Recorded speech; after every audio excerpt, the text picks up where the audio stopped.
ይግቡ በ45000 ካሬ ሜትር ላይ ወደ ተንጣለለው የፊሶን ሪል ስቴት እንኳን ደህና መጣችሁ።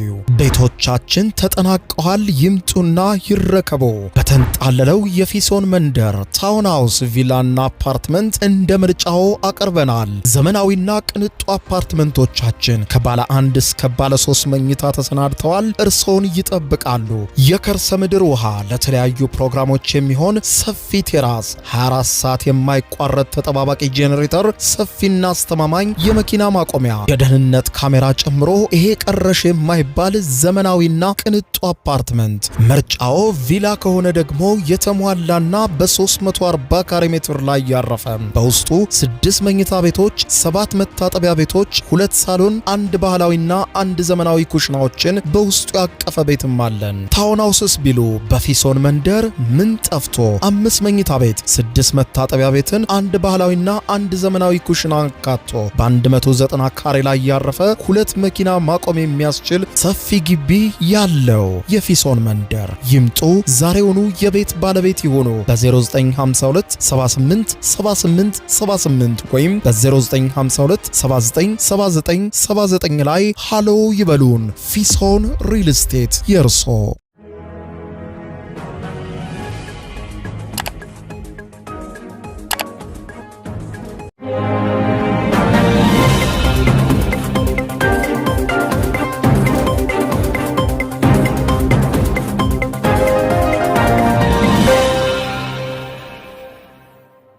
ጤና ይስጥልኝ ክቡራትና ክቡራን የዩቲዩብ ቻናል ቤተሰቦች፣ የመካከለኛው ምስራቅን ሰበር ዜናዎች ይዤ ቀርብ ያለው በርከት ያሉ ዓለም አቀፍና ሀገርኛ መረጃዎች ዩቲዩብ ላይ ሲጫኑ ቀድሞ ለእናንተ የማስታወቂያ መልእክት ወይም ኖቲፊኬሽን እንዲደርሷችሁ የዩቲዩብ ቻናሌን ሰብስክራይብ በማድረግ የደወል ምልክቷን መጫን አትዘንጉ።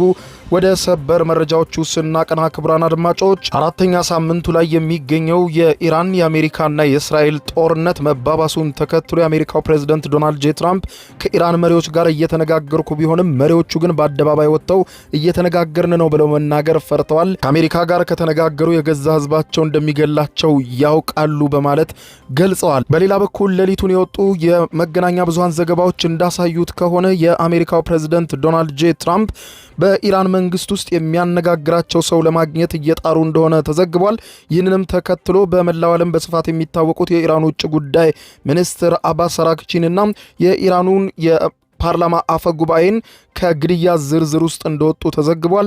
አሜሪካና እስራኤል ዛሬ ሌሊቱን እንዳስታወቁት ከሆነ እነዚህን 2 ሰዎች ከግድያ ዝርዝራችን ውስጥ አውጥተናቸዋል፣ ከኛ ጋር መነጋገር ይችላሉ፣ ደህንነታቸው የተጠበቀ ነው፣ ከግድያ ዝርዝር ውስጥ አውጥተናቸዋል ቢሉም የኢራን ባለስልጣናት ደግሞ ይህ እየሆነ ያለው እኛን ለመከፋፈል ሆነ ብለው ነው፣ እኛ የምንነጋገረው እንደ ኢራን እንጂ በተናጠል የምናደርገው ነገር የለም ሲሉ ገልጸዋል። በሌላ በኩል አክሲዮስ የተሳኘው የአሜሪካ መገናኛ ብዙሃን በአሜሪካው ፕሬዝዳንት ዶናልድ ጄ ትራምፕና በእስራኤሉ ጠቅላይ ሚኒስትር ቤንያሚን ኔታንያሁ መካከል አለመግባባት እንደተከሰተ ዘግቧል።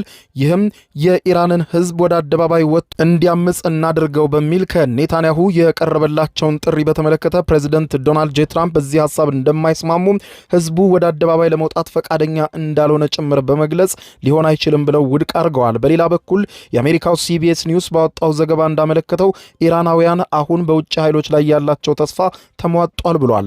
ኢራን ባወጣችው አደገኛ መረጃ ደግሞ በማንኛውም ሀገር የምትገኙ ኢራናውያን ወጣችሁም ለሌሎች ኃይሎች ድጋፋችሁን ብትሰጡና ወደ አደባባይ ወጣችሁ ሰላማዊ ሰልፍ ብታደርጉ በኢራን ውስጥ ያለም የዘመድ አዝማዶቻችሁ ንብረት አይኖርም ስትል አውጃለች። የተለያዩ በአመጽ ውስጥ እየተሳተፉ ነው ያለቻቸውን የኢራን ዲያስፖራዎችንም ንብረት መውረስ ጀምራለች። በሌላ በኩል የአሜሪካ የሳተላይት ምስል አቅራቢዎች አሜሪካን የጦር ቤዞችና ሌሎችም የደህንነት መረጃዎች በካርታ ላይ እንዳይታዩ ቢያደርጉም ቻይና ግን በሳተላይቶቹ አማካኝነት መረጃዎቹ በፍጥነት ለኢራን እንዲደርሱ እያደረገች መሆኑ ተዘግቧል።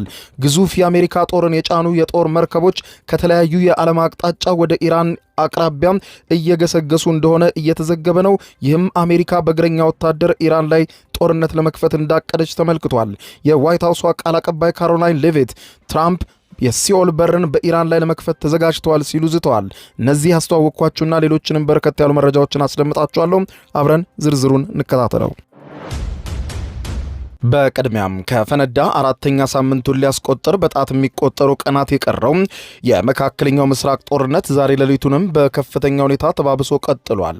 ጦርነቱን በተለያየ መንገድ ለመቋጨት ቢፈለግም ነገር ግን ሳይቻል የቀረ ሲሆን ኢራን አሁንም የመካከለኛው ምስራቅ ሀገራትን ማጥቃት ቀጥላለች። የአሜሪካው ፕሬዝዳንት ዶናልድ ጄ ትራምፕ ጦርነቱን ለመቋጨትና ከጦርነቱ በፍጥነት ለመውጣት ቢፈልጉም የተለያየ አማራጮችን እየተጠቀሙ ቢኖሩም ከጦርነቱ መውጫ መንገድ ሳያገኙ ቀርተዋል። ትራምፕ ከኢራን ጋር እየተደራደርኩ ነው ቢሉም ነገር ግን ምንም አይነት ድርድር እየተካሄደ እንዳልሆነ የገለጸችው ኢራን የቀረበልኝንም የድርድር መነጋገሪያ ነጥብ ውድቅ አድርጌዋለሁ ማለቷ ይታወቃል። ይህንን ተከትሎ የአሜሪካው ፕሬዝዳንት ዶናልድ ጄ ትራምፕ እና የእስራኤሉ ጠቅላይ ሚኒስትር ቤንያሚን ኔታንያሁ በመነጋገር በኢራን መንግስት ውስጥ ካሉ በተለይም ደግሞ በመላው ዓለም በስፋት የሚታወቁት ከኢራን ውጭ ጉዳይ ሚኒስትር አባስ አራግቺና ከጥቂት ባለስልጣናት ጋር ለመነጋገር እየሞከሩ ሲሆን ይህንን አስመልክቶ ዎል ስትሪት ጆርናል የተሰኘው የዜና ወኪል ዛሬ ሌሊቱን ባወጣው ዘገባ አሜሪካና እስራኤል ከፍተኛ የኢራን ባለስልጣናትን ለማጥፋት አዘጋጅተውት ከነበረው የግድያ ዝርዝር ውስጥ በመላው ዓለም በስፋት የሚታወቁትንና ጦርነቱ ከተጀመረ ጊዜ ጀምሮ ተከታታይ መግለጫ በመስጠት የሚታወቁት የኢራኑን ውጭ ጉዳይ ሚኒስትር አባስ አራግቺንና የኢራን የፓርላማ አፈ ጉባኤን መሐመድ ባገር ቃሊባፊን በጊዜያዊነት ከግድያ ዝርዝር ውስጥ አንስተናቸዋል ብለዋል። ይህ ከ4 እስከ 5 ቀናት ብቻ የሚቆየው አጭርና ድንገተኛ የእፎይታ ጊዜ ለሁለቱ ባለስልጣናት የሰጠ ነው ከኛ ጋር እንዲነጋገሩና ነገሮችን በሰላማዊ መንገድ ለመፍታት እንዲነቃቁ ነው ብለዋል። ምንም እንኳን ትራምፕ ከቀናት በፊት ተናግረዋቸው በነበሩ ተከታታይ መግለጫዎች ላይ ከኢራን ጋር መልካም ግንኙነት እያደረግን ነው፣ ድርድሩ እየተቋጨ ነው ቢሉም አሁንም ግን ከኢራን መንግስት ውስጥ የሚያናግሩት ሰው ማግኘት አለመቻላቸውን አመላካች ሆኗል። የዛሬ ሌሊቱ የዎል ስትሪት ጆርናልና ሌሎችም የአሜሪካ መገናኛ ብዙሃን ይዘውት የወጡት ዘገባ የፈረንሳዩ የዜና ወኪል የሆነው አጃንስ ፍራንስ ፕሬስ ኤኤፍፒ ዛሬ ሌሊቱን ባወጣው ዘገባ እንዳመለከተው ዋይት ሃውስ የከረረ ሁኔታ ላይ ደርሷል ሲል ያመለክታል። አሜሪካው ፕሬዝዳንት ዶናልድ ጄ ትራምፕ ለሪፐብሊካን የኮንግረስ አባላት ባዘጋጁት የዛሬ ሌሊቱ ግብዣ ላይ ኢራን በሰላም ድርድሩ ላይ እየተሳተፈች ነው፣ ከኢራን መንግስት ውስጥ የተወሰኑት ከኔ ጋር እየተነጋገሩ ነው ያሉት ትራምፕ ነገር ግን ይህንን በአደባባይ ለማመን ይፈራሉ። ምክንያቱም እንዴት ከአሜሪካ ጋር ትነጋገራላችሁ ተብለው በገዛ ህዝባቸው እንገደላለን የሚል ፍርሃት ስላለባቸው ይህንን መናገር አይፈልጉም እንጂ ከኔ ጋር እየተነጋገሩ ነው ሲሉ ዳግም ፕሬዝዳንት ዶናልድ ጄ ትራምፕ ዛሬ ሌሊቱን ተናግረዋል።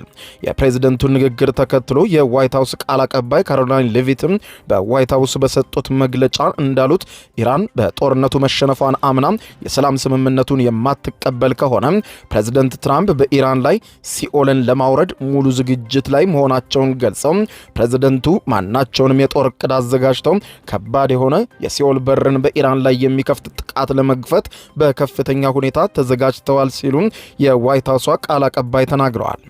ምንም እንኳን አሜሪካና እስራኤል በጦርነቱ ወታደራዊ ግቦች ላይ የጸና የጋራ አቋም አለን ቢሉም በኢራን መንግስት ውስጥ ለውጥ በማምጣት ዙሪያ ግን ጽኑ የሆነ የሐሳብ ልዩነት እንዳላቸው የሚወጡ መረጃዎች በግልጽ አረጋግጠዋል። የእስራኤሉ ጠቅላይ ሚኒስትር ቤንያሚን ኔታንያሁ የኢራን ህዝብ በአደባባይ ወጥቶ መንግስቱን እንዲገለብጥ ከፍተኛ ፍላጎት ያላቸው ሲሆን ይህንንም ለማሳካት እስራኤል የኢራንን ብሔራዊ የደህንነት ኃላፊ አሊ ላሪጃኒን እንዲሁም የተቃውሞ ሰልፎችን በማዳፈን የሚታወቁትን የባሲጅ ሚሊሻ አዛዥ የሆኑትን ጎላም ሬዛ ሱሌማኒን ከነምክትሎቻቸው መግደሏ አይዘነጋም። እነዚህ ግድያዎች ተከትሎ ኔታንያሁ የኢራንን መንግስት በመደናገር ውስጥ መሆኑን በማመን ፕሬዝዳንት ትራምፕ ከእርሳቸው ጋር በጋራ በመሆን የኢራንን ህዝብ ወደ አደባባይ እንዲወጣ የጋራ ጥሪ እንዲያቀርቡ ቢጠይቁም ትራምፕ ግን ይህንን ሐሳብ ውድቅ አድርገውታል ተብሏል። የአሜሪካው አክሲዮስ የዜና ወኪል ዛሬ ሌሊቱን ባወጣው ዘገባ እንዳመለከተው የኔታንያሁ ጦርነቱ እንዲቆም በፍጹም አይፈልጉም። ከዚህ ይልቅ እንዲያውም የኢራንን ህዝብ እንዲነሳሳና አገዛዙን እንዲጥል እናነሳሳው በሚል ፕሬዝዳንት ዶናልድ ጄ ትራምፕን ቢጠይቋቸው ትራምፕ ግን ፈጽሞ በዚህ ሐሳብ አልስማማም ሲሉ ሐሳቡን ውድቅ እንዳደረጉባቸው አክሲዮስ የዜና ወኪል በዛሬ ሌሊት ዘገባው አመልክቷል። ትራምፕ ለኔታንያሁ እንዳሏቸው በዚህ ሰዓት ህዝቡን ወደ አደባባይ ውጡ ማለት ፈጽሞ ተቀባይነት የሌለው ነው፣ ህዝቡ ከፍተኛ ፍርሃት ላይ ነው በማለት ገልጸዋል። በአሜሪካ የሚገኙ የእስራኤል አምባሳደር የቺኤል ሌተር ይህንን አስመልክተው ለዜና ወኪሉ አክሲዮስ ሲናገሩ ዓላማቸው የኢራንን አገዛዝ ከአየር ላይ በሚሰነዘር ጥቃት ክፉኛ በማዳከም በመሬት ላይ በሚገኝ የኢራን ሕዝብ ራሱ ስልጣኑን እንዲቆጣጠርና ስልጣኑን እንዲያወርድ ለአመፅ እንዲነሳ ማድረግ ነበረ የመጀመሪያው ዓላማ በማለት የእስራኤልን የረዥም ጊዜ ስትራቴጂ አብራርተዋል። በሌላ በኩል ኢራናውያን በውጭ ኃይሎች ተስፋ ቆርጠዋል ሲል የዜና ወኪሉ ሲቢኤስ ኒውስ ዘገበ።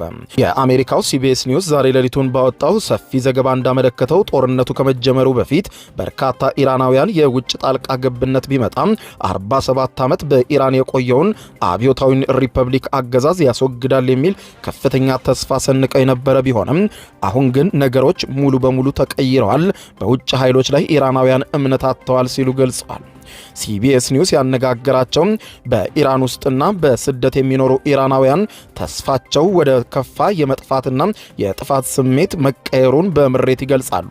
በብሪታንያ ነዋሪነቱን ያደረገውና ለደህንነቱ ሲባል ለዜና ወኪሉ ስሙን ቀይሮ የገለጸው ሬዛ የተባለው ግለሰብ ሲያስረዳ አሜሪካና እስራኤል ያለምንም የተቀናጀ ዓለም አቀፍ ማህበረሰብ ድጋፍና ጠንካራ የረዥም ጊዜ እቅድ ሳይዙ የዲፕሎማሲ ስትራቴጂም ሳይነድፉ ብቻቸውን የሚያደርጉት ጥቃት ለውጥ ፈጽሞ እንደማያመጣ አብራርቷል። አክሎም ኢራን የትራምፕን ግልጽ የሆነ ስትራቴጂ ማጣት በመጠቀም በሆርሙዝ ስትሪት በኩል የዓለምን ኢኮኖሚ ለማነቅ ተጠቅማበታለች ብለዋል። በኢራን ውስጥ የሚኖረው ደግሞ አሚር በበኩሉም ጦርነቱን ነጻነት ያመጣል ብለው አስበው የነበሩ ዜጎች አሁን ላይ በአስቸኳይ የተኩስ አቁም እንዲደረግላቸው እየተማጸኑ መሆኑን ተናግረዋል። በተቃዋሚ ኃይሎች መካከል ምንም አይነት ጠንካራ ህብረት የሌለበት ሁኔታ አሜሪካና እስራኤል ህዝቡ እንዲያመጽ የሚያደርጉት ጥሪ ከንቱ ነው።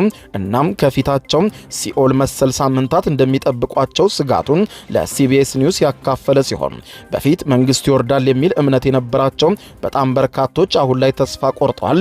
የኢራን መንግስት በማይወርድበት መደላደል ላይ እንዳለና አሁንም አራተኛ ሳምንቱ ላይ ሆኖ ጦርነቱን በጽናት እየመራ መሆኑን የተመለከቱ ኢራናውያን ይህ ፈጽሞ የማይሆን እንደሆነና መንግስት መጣል ሳይሆን አሁን ሰላም ብቻ እንደሚፈልጉ ገልጸዋል። ይህ በዚህ እንዳለ አሜሪካ በከፍተኛ ቁጥር ወደ መካከለኛው ምስራቅ ወታደሮቿን እያስጠጋች ሲሆን የቻይና ሳተላይቶች አደገኛ መረጃዎችን አጋርተዋል። በመሬት ላይ ያለው ውጥረት እያሻቀበ ባለበት በዚህ ወቅት አሜሪካ ወታደራዊ ኃይሎቿን ከእስያ ፓሲፊክ ቀጠና ነቅላ በከፍተኛ ፍጥነት ወደ መካከለኛው ምስራቅ በማስገባት ላይ ትገኛለች።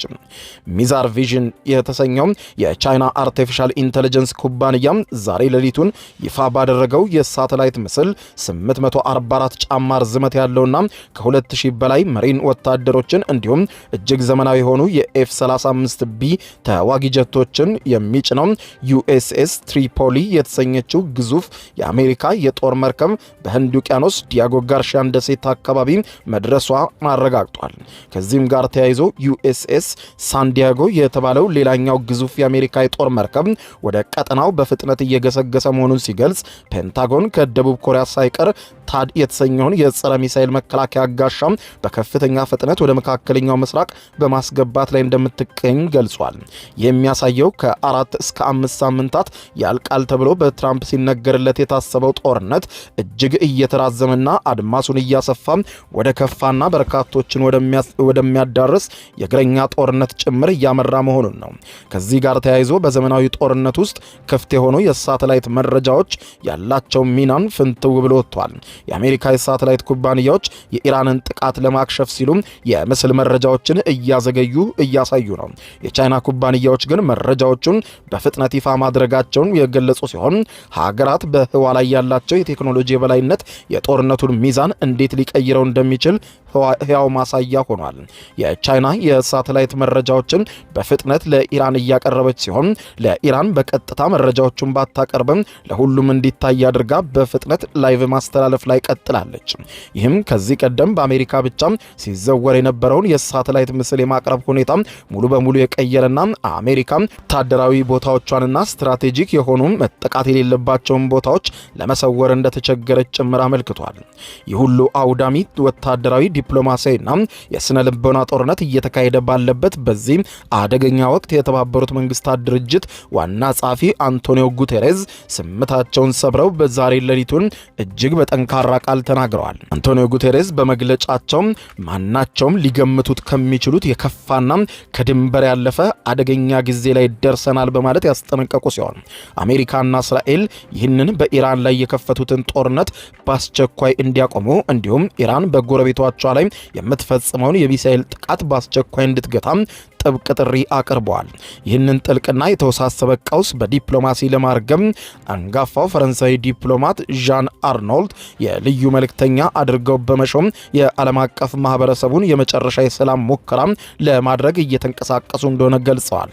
ይህ ከመካከለኛው ምስራቅም አልፎ የዓለምን ኢኮኖሚና ሰላም እያንገዳገደ ያለው ጦርነት ከወታደራዊ ጡንቻ ማሳያነት አልፎ የሰብአዊና የዲፕሎማሲ የመጨረሻ ፈተና ሆኖ ተደቅኗል። በሌላ በኩል ኢራን በፕሬዝደንት ዶናልድ ጄ ትራምፕ የቀረቡትን የድርድር ሐሳቦች ውድቅ በማድረግ የራሷን ቅድመ ሁኔታም በይፋ በመገናኛ ብዙሃኗ በኩል አቀረበች።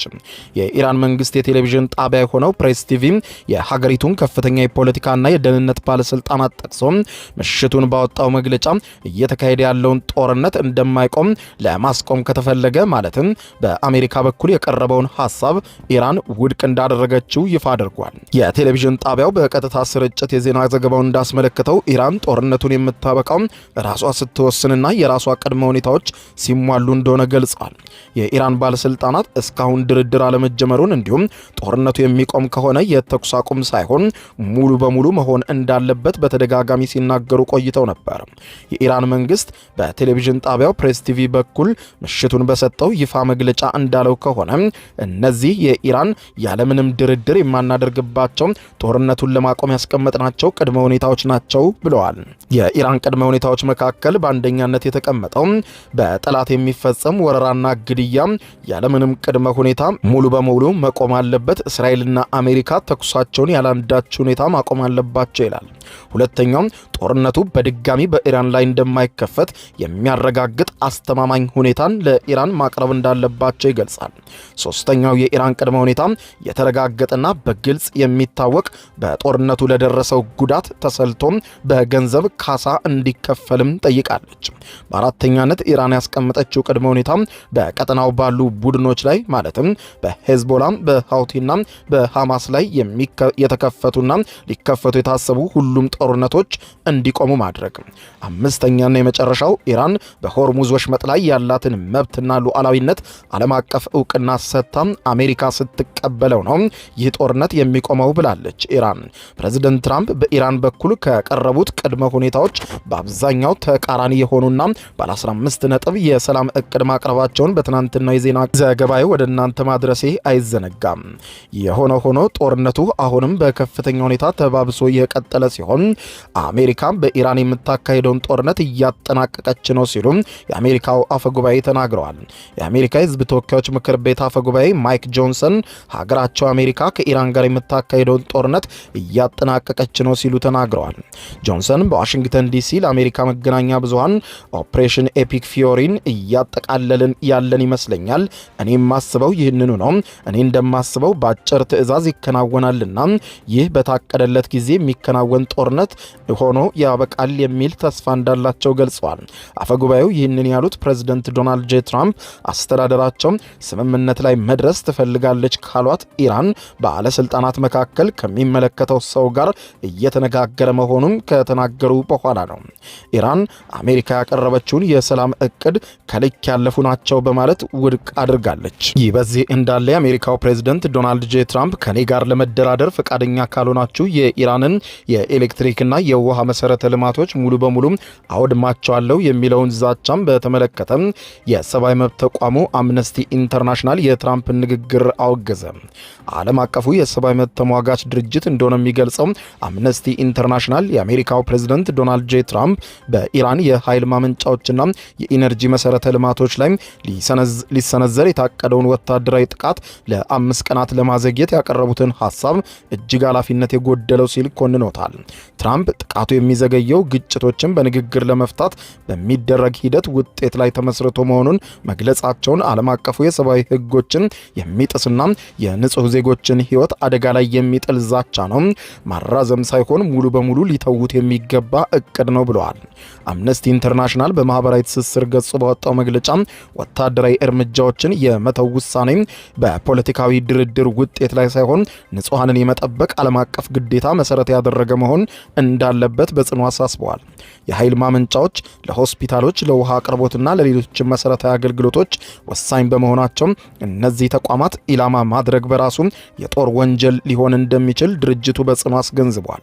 በመሆኑም ትራምፕ የሰነዘሩትን ግልጽ ያልሆነና አደገኛ ዛቻ በአስቸኳይ እንዲያነሱ እንጠይቃለን ሲል አምነስቲ ዘግቧል።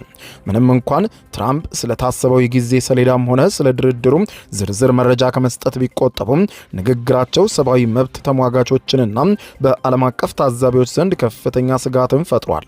እንዲህ አይነቱ ንግግር በጦርነት ወቅት የሲቪል መሰረተ ልማቶች ላይ ጥቃት እንዳይፈጸም የተቀመጡ ዓለም አቀፍ ሕግና መርሆችን በግልጽ የሚንድ ነው ብለውታል። በመጨረሻም ኢራን ከጠላት ጋር ተባብረዋል በማለት የኮነነቻቸውን ዜጎቿን ንብረት መውረስ መጀመሯን አስታውቃለች።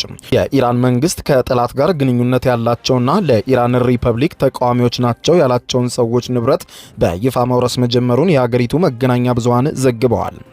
መንግስት ጠላት ካላቸው ሀገራት ጋር በማበር ጉዳት እንዲያደርስ ያደረጉና መረጃዎችም ያቀበሉ በውጭ የሚኖሩ የሀገሪቱ ዜጎችና ቤተሰቦቻቸውን ንብረት ላይ በአቃቢ ሕግ ውሳኔ እየተላለፈ ቤቶቻቸው እየተለቀሙ ንብረቶቻቸውም እየታገዱ ነው ተብሏል። ዘገባዎች ስማቸውን በግልጽ ያልጠቀሱት ሁለት ሰዎች ንብረት በአቃቢ ሕግ ውሳኔ መወረሱን አመልክቷል። የቀረበባቸው ክስም በሀገሪቱን ከወጡ በኋላ በሌሎች ሀገራት ሆነው ከጠላት ጋር በመተባበር ጸረ ኢራን የሆነ ተግባራትን ፈጽመዋል በሚል ነው። በኢራን መንግስትና በአብዮታዊ ዘብ ቅርብ የሆኑ መገናኛ ብዙሃን ንብረታቸው የተወረሰ ሰዎችን ስምና ምስል በማውጣት የዘገቡ ሲሆን እርምጃውን አወድሰው እንደሚቀጥልም ዘግበዋል። ሌላኛው የኢራን መንግስት የዜና ወኪል ሚዛን እንደዘገበው ከሆነ ከውጭ የስለላ ተቋማት ጋር በመቀናጀት በኢራን ውስጥ የሽብር ተግባራት እንዲፈጽሙ አድርገዋል የተባሉ ግለሰቦችና የዘመዶቻቸው ንብረት እንዲወረስ ተደርጓል ብለዋል። የኢራን የህግና የደህንነት ተቋማት በተደጋጋሚ ዜጎች በኢራን ውስጥ የሚከሰቱ ነገሮችን መቅረጽና ለመገናኛ ብዙሃን አሳልፈው መስጠት በሀገር ብሔራዊ ጥቅም ላይ የሚፈጸም ወንጀል ማስረጃ እንደሚሆን በተደጋጋሚ ሲያስጠነቅቁ እንደቆዩም ተዘግቧል። ከዚህ ጋር በተገናኘም በተለያየ ዓለማት የሚኖሩ ኢራናውያን በአስቸኳይ በኢራን መንግስት ላይ ማመጽ እንዲያቆሙ ወደ አደባባይ በመውጣት እስራኤልና አሜሪካን በማወደስ ኢራን ላይ የሚደረገው ጦርነት እንዲቀጥሉ ከገፋፉ በስክሪን ላይ በሚታየው ፎቶግራፋቸው መሰረት በኢራን ውስጥ ያላቸው ንብረት እንደሚወረስ የነሱ ብቻ ሳይሆን የቤተሰቦቻቸው የዘመድ አዝማዶቻቸውም ንብረት በመንግስት እንደሚወረስ የኢራን መንግስት በዚሁ መግለጫው ላይ አስጠንቅቋል። ማናቸውንም ተግባር የምትፈጽሙ ከጠላቶቻችን ጋር የምታብሩ በሙሉ በሀገራችሁ ምንም አይነት ንብረት አይኖራችሁም። ለአመጽ በወጣችሁበት ጎዳና ላይ ያኔ ንብረቶቻችሁ ሁሉ እንደሌሉ ዘመዶቻችሁም ጎዳና እንደወጡ አስቡ ሲሉ ጥብቅ ማስጠንቀቂያ ኢራን አስተላልፋለች። ጦርነቱ በየቀኑ አድማሱን እየቀየረ ብዙሃንን እያሳተፈ አራተኛ ሳምንቱን ሊያስቆጥር የሁለት ቀናት ዕድሜ ቀርጦታል። ክቡራን አድማጮች ለሰዓቱ ብታደምጧቸው መልካም ናቸው ያልኳቸው አጫጭር መረጃዎች የሰማችኋቸው ናቸው። ከሰዓታት በኋላ በሌላ መረጃ ተመልሰን እስከምንገናኝ በያለንበት የዓለም ዳር ቸር እንቆይ።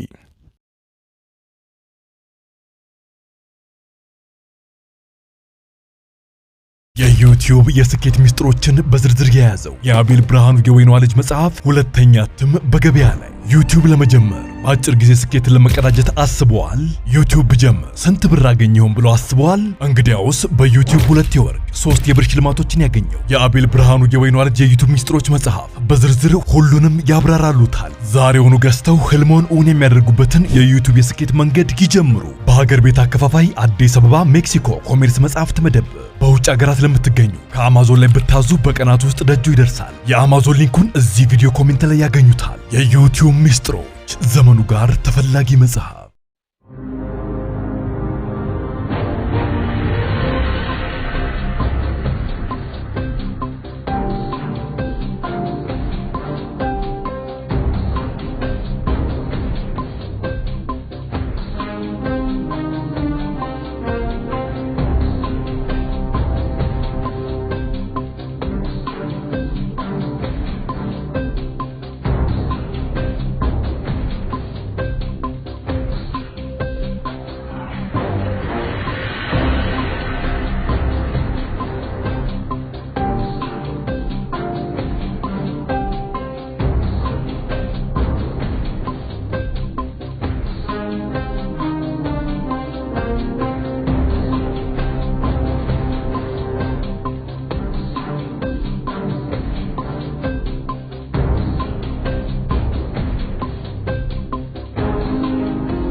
ይግቡ። በ45000 ካሬ ሜትር ላይ ወደ ተንጣለለው የፊሶን ሪል ስቴት እንኳን ደህና መጣችሁ። ቤቶቻችን ተጠናቀዋል። ይምጡና ይረከቡ። በተንጣለለው የፊሶን መንደር ታውን ሃውስ፣ ቪላና አፓርትመንት እንደ ምርጫው አቀርበናል። ዘመናዊና ቅንጡ አፓርትመንቶቻችን ከባለ 1 እስከ ባለ 3 መኝታ ተሰናድተዋል። እርሶን ይጠብቃሉ። የከርሰ ምድር ውሃ፣ ለተለያዩ ፕሮግራሞች የሚሆን ሰፊ ቴራስ፣ 24 ሰዓት የማይቋረጥ ተጠባባቂ ጄኔሬተር፣ ሰፊና አስተማማኝ የመኪና ማቆሚያ፣ የደህንነት ካሜራ ጨምሮ ይሄ ቀረሽ የማይባል ዘመናዊና ቅንጡ አፓርትመንት። ምርጫው ቪላ ከሆነ ደግሞ የተሟላና በ340 ካሬ ሜትር ላይ ያረፈ በውስጡ 6 መኝታ ቤቶች፣ 7 መታጠቢያ ቤቶች፣ 2 ሳሎን፣ 1 ባህላዊና 1 ዘመናዊ ኩሽናዎችን በውስጡ ያቀፈ ቤትም አለን። ታውን ሃውስስ ቢሉ በፊሶን መንደር ምን ጠፍቶ 5 መኝታ ቤት፣ 6 መታጠቢያ ቤትን፣ 1 ባህላዊና 1 ዘመናዊ ኩሽና አካቶ በ190 ካሬ ላይ ያረፈ 2 መኪና ማቆም የሚያስችል ሰፊ ግቢ ያለው የፊሶን መንደር። ይምጡ፣ ዛሬውኑ የቤት ባለቤት ይሆኑ። በ0952 78 78 78 ወይም በ0952 79 79 79 ላይ ሃሎ ይበሉን። ፊሶን ሪል ስቴት የርሶ